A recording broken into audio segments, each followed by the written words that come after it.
Welcome to Giza!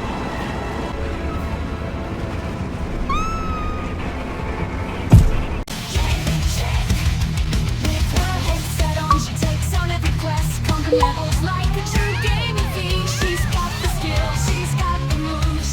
She's the queen of the virtual scene. Gaming chick, oh wow. She's a gaming chick, ruling the gaming world with every click. Oh wow, she's the one to beat. She'll never back down or take defeat. Gaming chick.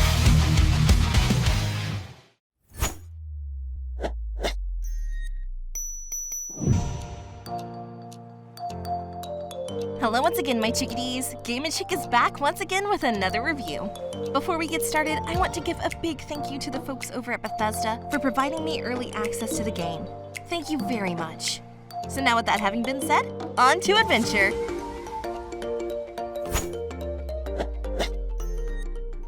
Indiana Jones and the Great Circle is the latest adventure for the greatest adventurer of all time, and it is developed by Machine Games and published by Bethesda. Indiana Jones is back in the saddle and whipping into action in what is being called his grandest adventure yet, but this time coming way of our gaming screens. But does it live up to its hype as promised? Or is it just another Crystal Skull and Dial of Destiny? Only one way to find out, so let's go! Gameplay. I've been playing this game for nearly 2 weeks now due to being provided early access by Bethesda, and I'm going to start off right away by being very blunt with what I say.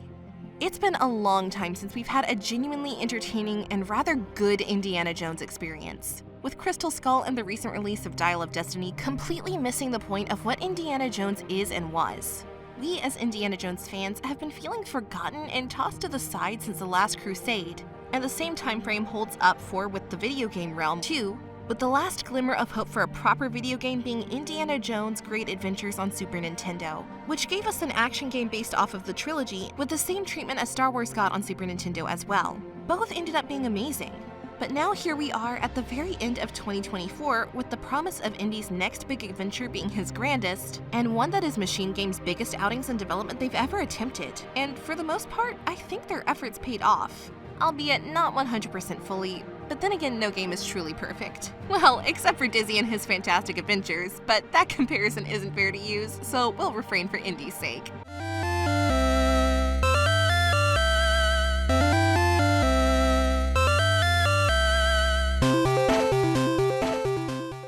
Set between the events of Raiders of the Lost Ark and The Last Crusade, you take on the role of our whip-wielding archaeologist in the year 1937 who is still teaching at Marshall College.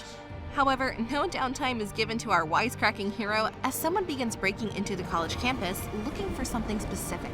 Chalking it up to just some dumb kids who are about to get expelled, he follows the mayhem left behind before ultimately running into a mysterious figure and giant of a man named Locus, who is played by the late Tony Todd. Even putting up a fight against him, Indy doesn't stand a chance and gets knocked out. Upon awakening, he realizes one of the artifacts has been stolen, a cat mummy. But why, he thinks to himself, what importance does it hold? Finally not being able to take it, he sets off on his newest adventure to figure out the mystery of the robbery, Locus, and the significance of the statue. Wait, hold up. Our manly bro Indy got beat up? Dude is that weak, you say? Oh shush, don't you dare call him weak. Bro's been through a lot, and also remember, it's not the years, honey, it's the mileage. These adventures take a toll on someone's body, so let's see you try to dodge poisonous arrows and run from gigantic boulders. Oh, you've done that before too? Well then, never mind. Moving on. Immediately from the start of the game, due to the setting, atmosphere, and amazing voice acting by Troy Baker, you feel like this game was plucked straight out of a movie screen and thrown onto your console and PC, and it actually feels like an adventure. Weird, right? This is made apparent by all the various locations you will venture off to with Indy, some of which I won't speak of as they involve major story plot points that I do not wish to spoil, but areas I can speak about though are lush jungles that you must trudge your way through, which has great foliage and dense trees, being able to explore Marshall College to see just where Indy has worked all this time in greater detail, to see just what all has been collected over the years, being able to visit the Vatican and its ancient chambers to see a lively city with civilians, guards, secret areas, and use candles and torches to traverse dark and eerie catacombs while solving puzzles with precision as one of the world's leading archaeologists. Everything feels alive, vibrant, and it wants you to explore it, and feels completely authentic to the world that was built within the first original trilogy of the movies.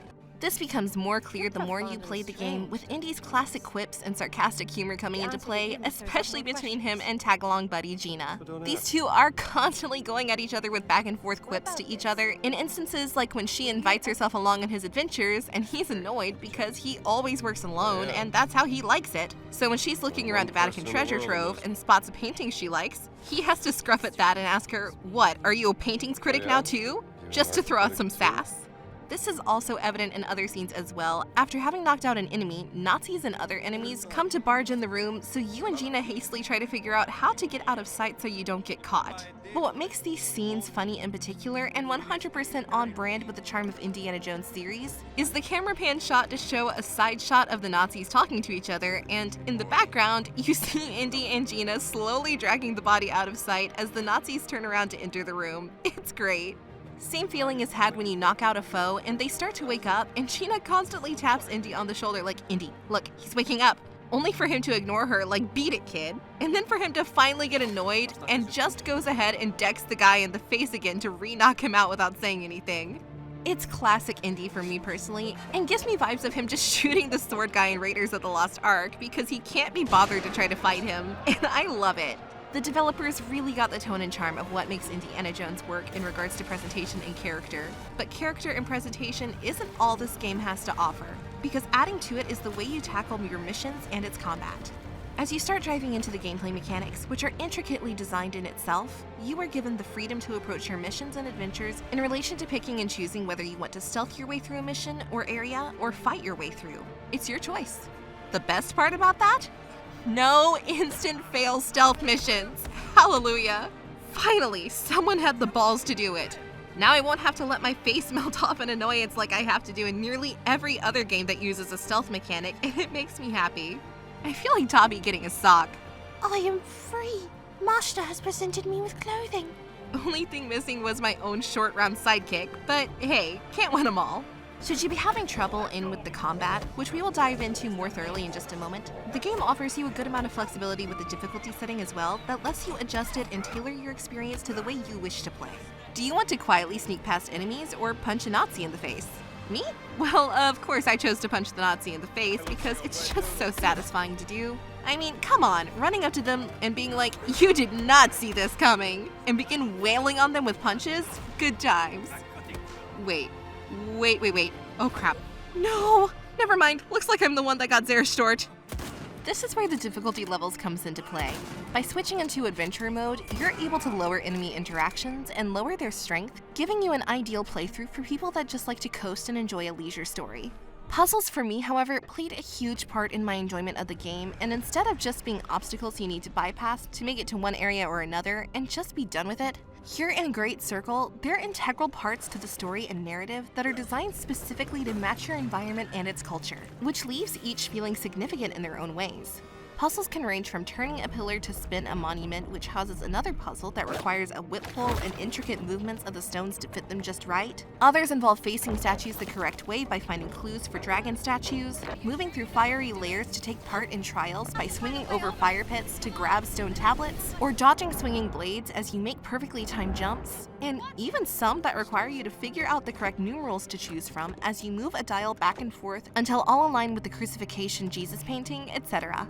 There are many more, but to show all the ones I've encountered would be a disservice to the creativity put into them all. However, what if you are having a brain fart and can't figure out the puzzles? Thankfully, that's been thought of too by the developers by the introduction of Indy's camera. Using this camera that you obtain by overpaying for it after robbing innocent civilians, like yoink, my money now, chump! I mean, not civilians, enemy combatants. Yes, that's who I'm stealing from. You heard nothing. Using the camera and taking pictures of ancient text, or even the puzzle itself, will have Indy document specific hints on how to solve the puzzle to help you in your plight to solve it, should you need it. or just take pictures of random people and evade privacy. Either one works. Even if you get lost or lose track of what you want to do, you're able to utilize the journal system. With this system, not only does it allow you to track progress of all main quests, side quests, and fast travel, but also is able to let you use your accumulated ability points you have obtained in order to upgrade Indy's abilities with things like faster regeneration of your health after knocking out an enemy, stronger attack power, better grappling when holding enemies, etc., etc. These abilities, while not anything overly amazing, do work in conjunction with your combat as you parry your opponents and punch them in the face with a combination attack of fists, get rushed by a group of enemies to have to mow them down with a rifle or pistol, switch clothes on the fly to move through Rome as a cleric or as a soldier, use your iconic whip to stun enemies, knock weapons out of their hands, or give them the Mortal Kombat "get over here" to long whip them and pull them towards you, etc., etc. It all feels very smooth. Maybe not robust as it could be, but enjoyable enough to where it doesn't feel repetitive. Plus, using the whip also allows you to traverse buildings, mountains, catacombs, airplanes, and other major areas as you shimmy across ledges and make hard-to-reach jumps, as some have you use your whip as a hook to swing and jump over areas, and it really makes you feel like you're the true Indiana Jones, which is awesome. Da-na-na-na, na-na-na, da-na-na-na, da-na-na-na-na. Overall, at the end of the day, Indiana Jones and the Great Circle ended up being the Indiana Jones adventure that I've been wanting and waiting for since the original trilogy of movies, and even since the Super Nintendo line of games.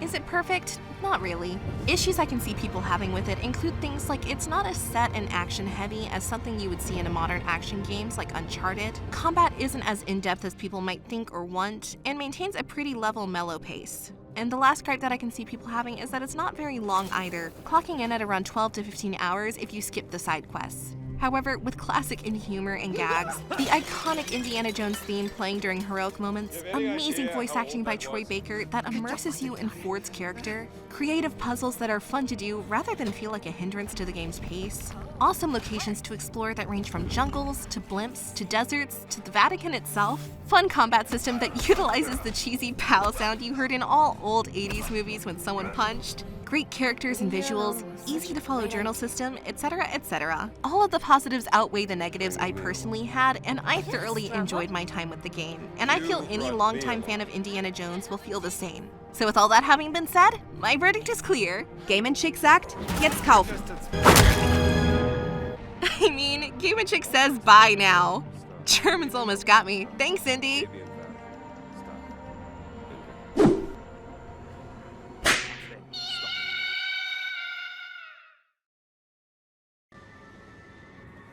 Senti, dobbiamo fare qualcosa per l'infestazione di ratti nella caserma. Credo che vengano dalle foglie. Non si può recuperare del credo di aver sentito qualcosa. That's a double hit.